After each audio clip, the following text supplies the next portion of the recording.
స్త్రీలకు ఇక్కడ జుట్టు ఉంటే వాళ్ళకు తిరుగులేదు. ఈరోజు మనం ఈ వీడియోలో కొన్ని గుర్తుల గురించి, అవి మహిళల యొక్క భాగ్యాన్ని తెలియజేస్తాయి అనే విషయం గురించి ఇప్పుడు ఈ వీడియోలో మనం తెలుసుకుందాం. దాంతోపాటు ఏ మహిళకైతే మీసం ఉంటుందో ఆ మహిళ గురించి కూడా శాస్త్రం ఏం చెప్తుందో తెలుసుకుందాం.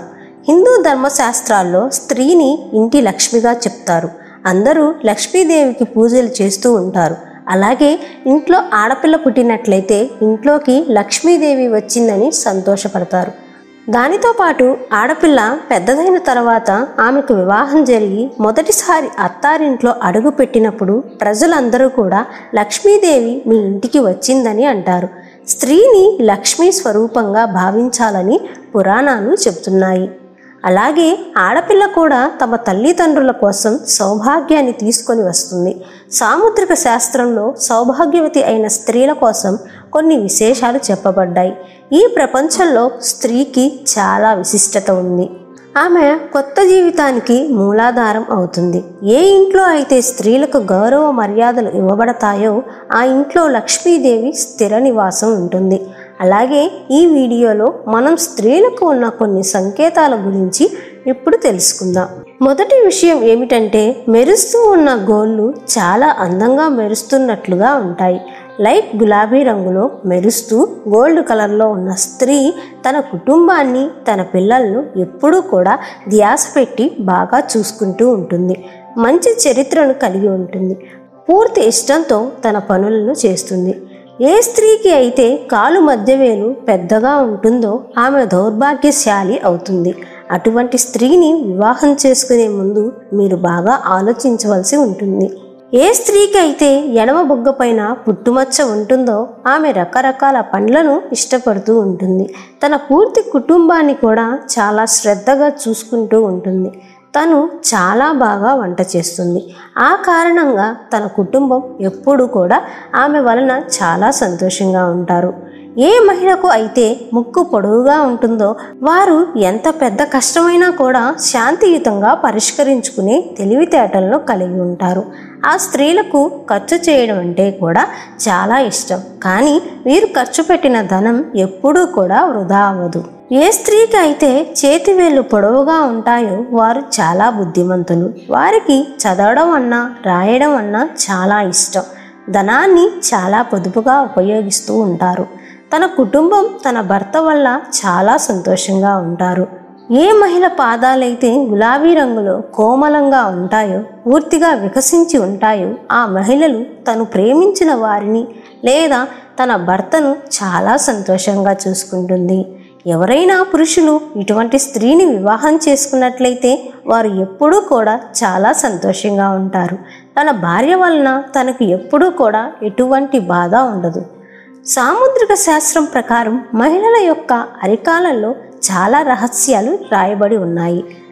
ఏ స్త్రీకి అయితే అరికాలలో త్రికోణాల గుర్తులు ఉంటాయో ఆమె చాలా శుభ్రత మరియు బుద్ధివంతురాలైన స్త్రీ అవుతుంది. తను ఏ కార్యాన్ని అయినా కూడా చాలా సులువుగా, సునాయాసంగా, సంతోషంగా చేయగలుగుతుంది. అటువంటి స్త్రీని వివాహం చేసుకున్న పురుషులు ఎప్పుడూ కూడా తమ జీవితంలో నిరాశను చెందరు. తమను అర్థం చేసుకునే భార్య లభించింది అని చాలా సంతోషిస్తారు. ప్రతి పనిలో కూడా భర్తకు సహాయకరంగా ఉంటుంది. ఏ స్త్రీ అరికాలలో అయితే త్రికోణాలు ఉంటాయో వారు భాగ్యశీలులు అవుతారు. చాలామంది స్త్రీలకు పెద్ద పెద్ద కళ్ళు ఉంటాయి. చాలామందికి అలా పెద్ద పెద్ద కళ్ళు ఉన్న స్త్రీలు అంటే చాలా ఇష్టం కూడా.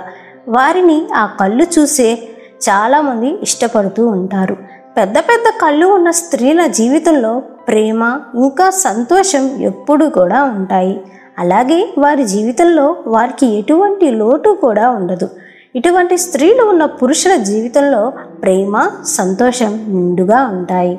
అలాగే చాలామంది ఆడవారి మొహం మీద పుట్టుమచ్చలను చూసే ఉంటారు. మొహం మీద కొన్ని ముఖ్యమైన ప్రదేశాల్లో పుట్టుమచ్చలు ఉండడం చాలా శుభప్రదంగా చెప్పబడింది. పుట్టుమచ్చలు కేవలం భాగ్యవంతులైన మొహం మీద మాత్రమే ఉంటాయి. ఏ మహిళకు అయితే ముక్కు దగ్గర పుట్టుమచ్చ ఉంటుందో అటువంటి మహిళలు చాలా భాగ్యశీలులు. ఏ స్త్రీకి అయితే అందమైన మరియు పొడవైన జుట్టు ఉంటుందో ఆమెను మహాలక్ష్మి స్వరూపంగా భావిస్తారు. అటువంటి మహిళను వివాహం చేసుకున్నట్లయితే ఆమె సౌభాగ్యవంతురాలు అవుతుంది, ఇంటికి సౌభాగ్యాన్ని తీసుకుని వస్తుంది. ఆ కుటుంబం ఎప్పుడూ కూడా ధనధాన్యాలతో నిండి ఉంటుంది. సాముద్రిక శాస్త్రంలో జుట్టు గురించి కూడా చాలా విశేషాలు చెప్పబడ్డాయి. ఇప్పుడు మనం వాటి గురించి తెలుసుకుందాం. ఎవరికైతే స్త్రీలకు మొహం పైన అంటే ముక్కు కింద జుట్టు ఉంటుందో పురుషుల భాషలో దీనిని మీసం అంటారు. శాస్త్రం అనుసారం ఏ వ్యక్తికైనా సరే వారి శరీరం మీద ఉన్న చిహ్నాలు, వారి నడకను చూసి, అలాగే ఆ వ్యక్తిని జీవించే విధానం, ఒక వ్యక్తి జీవిత చరిత్ర గురించి కూడా చాలా క్లుప్తమైన విషయాలు మనం ఇప్పుడు తెలుసుకుందాం. ఏ స్త్రీలకైతే పెదాల పైభాగంలో వెంట్రుకలు ఉంటాయో వారి స్వభావం ఎలా ఉంటుంది, వారు మంచివారా లేక చెడ్డవారా, అసలు వారి దగ్గరకు ధనం వస్తుందా రాదా, ఏ స్త్రీలకు అయితే ముఖం మీద మీసాలు ఉన్నట్టుగా జుట్టు స్పష్టంగా కనిపిస్తూ ఉంటుందో ఆమె ఎప్పుడూ కూడా చాలా కోపంగా ఉంటుంది. తను ఎప్పుడూ కూడా మాటలతో తన భర్తను బాధ పెడుతూ ఉంటుంది.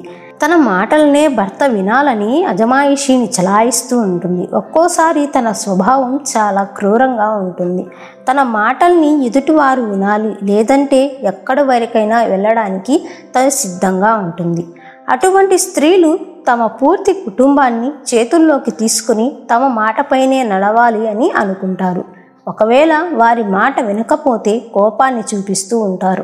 అటువంటి స్త్రీలు పూర్తి కుటుంబాన్ని కూడా సర్వనాశనం చేస్తూ ఉంటారు. ఇంట్లో ధనాన్ని, వైభవాన్ని నాశనం చేస్తారు. ఏ విధంగా అయితే మిర్రర్ మన శరీరాన్ని మనకు చూపిస్తుందో అదేవిధంగా మన శరీరం మీద ఉన్న గుర్తులు మన శరీరం లోపల ఉన్న విషయాలను బయటకు చూపిస్తూ ఉంటాయి. అదేవిధంగా ఏ స్త్రీకి అయితే పళ్ళు లావుగా బయటకు వచ్చి ఉంటాయో ఆ మహిళల యొక్క జీవితం ఎప్పుడూ కూడా దుఃఖాలతో నిండి ఉంటుంది. చిగుళ్ళ దగ్గర నుండి నల్లగా అయిపోవడం కూడా అలాంటి మహిళల గురించి శుభప్రదంగా చెప్పబడలేదు. ఏ స్త్రీలకైతే పాదాలు పగిలిపోయి చాలా అసహ్యంగా చిరాకుగా ఉంటాయో లక్ష్మీదేవి అటువంటి మహిళల వద్దకు వెళ్ళదు. లక్ష్మీదేవి అటువంటి స్త్రీలను వదిలి వెళ్ళిపోతుంది. ఇటువంటి స్త్రీలను కూడా అశుభంగా పరిగణిస్తారు. చాలా మంది జ్యోతిష్యులు చెప్పినట్టు వారు కేవలం మొహాన్ని చూసి అన్ని విషయాలు చెబుతూ ఉంటారు. సాముద్రిక శాస్త్రం ప్రకారం రెండు పళ్ళ మధ్య ఖాళీ ఉన్నప్పుడు ఆ వ్యక్తి యొక్క భాగ్యం ఎలా ఉంటుంది అంటే సాముద్రిక శాస్త్రంలో దీని గురించి విశేషంగా చెప్పబడింది. ఈ విషయం గురించి తెలుసుకున్న తర్వాత మీకు కూడా పళ్ళ మధ్యన ఖాళీ ఉండడం అనేది మంచిగానే అనిపిస్తుంది. సాముద్రిక శాస్త్రం ప్రకారం ఎవరికైతే ముందు పళ్ళు పెద్దగా ఉంటాయో అలాగే రెండు పళ్ళ మధ్యలో ఖాళీ ఉంటుందో వారు జీవితంలో ధనవంతులవుతారు. భవిష్యత్తులో వారు ఉన్నత శిఖరాలను పొందుతారు. ప్రతి పనిలో కూడా సఫలతను సాధిస్తారు. ఏ స్త్రీలకైతే పెద్దగా రెండు పళ్ళ మధ్య గ్యాప్ ఉంటుందో వారు చాలా బుద్ధిమంతులుగా చెప్పబడింది. వారు వారి జీవితాన్ని చాలా సంతోషంగా గడుపుతారు. వారు ఎటువంటి ఇబ్బందులను కూడా కలగకుండా వారి జీవితాన్ని చాలా ప్రశాంతంగా సంతోషంగా గడపాలి అని అనుకుంటారు. సమయాన్ని బట్టి అందుకు సాగాలి అని అనుకుంటూ ఉంటారు. ఈ రెండు పళ్ళ మధ్య గ్యాప్ ఉన్న వారిని ఎవరైతే పెళ్లి చేసుకుంటారో వారి జీవితాన్ని కూడా మీరు సుఖమయం చేస్తారు. వీరి భాగ్యం వల్ల వీరి భర్త జీవితంలో కూడా పరివర్తన వస్తుంది. వీరిని ఒక శక్తి భాండాగారంగా కూడా చెప్పవచ్చు. వీరి ఎనర్జీ ఎప్పుడూ కూడా తగ్గదు. ఎంత పని చేస్తున్నా కూడా వీరికి ఎనర్జీ అనేది ఎప్పుడూ కూడా తగ్గదు. వీరికి వండడం అన్నా తినడం అన్నా కూడా చాలా ఇష్టం. అందువలన వీరికి ఎటువంటి ఇబ్బందులు కూడా ఉండవు. వారి కుటుంబంలో కానీ వారి చుట్టుపక్కల ఉన్న వారితో కానీ మంచి సంబంధాలను పెట్టుకుంటారు. ఈ వీడియో కనుక మీకు నచ్చినట్లయితే ప్లీజ్ లైక్ చేసి మీ ఫ్రెండ్స్కి షేర్ చేయండి. అలాగే మా కొత్త వీడియోస్ మీకు వెంటనే చేరాలంటే మా ఛానల్ని సబ్స్క్రైబ్ చేసుకొని పక్కనే ఉన్నటువంటి బెల్ ఐకాన్ని ప్రెస్ చేయండి. ధన్యవాదములు.